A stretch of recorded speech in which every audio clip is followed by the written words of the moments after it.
बोलिए साईं बाबा की जय दोस्तों। अगर आप हमारे इस चैनल में नए हैं तो चैनल को सब्सक्राइब करना ना भूलें। चलिए आगे बढ़ते हैं। आपके लिए शिरडी साईं बाबा के व्रत की पूरी कथा श्रद्धा और सरल भाषा में सुना रहा हूँ। शिरडी साईं बाबा व्रत की संपूर्ण कथा बहुत समय पहले की बात है।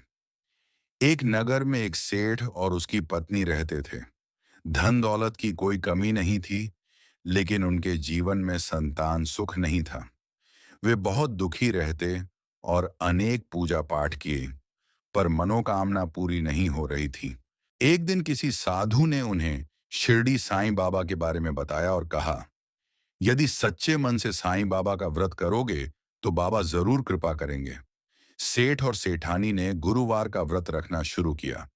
व्रत की विधि, वे हर गुरुवार प्रातः स्नान कर साफ वस्त्र पहनते, साईं बाबा की तस्वीर के सामने दीपक जलाते, साईं बाबा की कथा सुनते, साईं नाम का जाप करते, गरीबों और भूखों को भोजन कराते। वे व्रत में श्रद्धा और सबूरी का विशेष ध्यान रखते।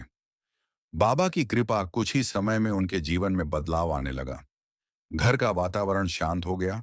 सेठानी को एक रात स्वप्न में साईं बाबा के दर्शन हुए। बाबा ने कहा, डरो मत, तुम्हारी श्रद्धा मुझ तक पहुंच चुकी है। समय आने पर तुम्हारी मनोकामना पूरी होगी। कुछ महीनों बाद सेठानी गर्भवती हुई।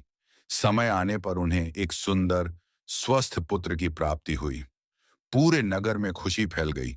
सेठ और सेठानी ने बाबा को याद कर कहा, हे साईं बाबा, यह सब आपकी कृपा से हुआ है। कपूर आरती और व्रत पूर्णता। उन्होंने बाबा के मंदिर में जाकर कपूर की आरती की। कपूर जलाते समय उन्होंने प्रार्थना की, हे बाबा, जैसे कपूर जलकर मिट जाता है, वैसे ही हमारे दुख, अहंकार और कष्ट भी समाप्त हो जाए। बाबा की कृपा से उनका जीवन सुख, शांति और भक्ति से भर गया।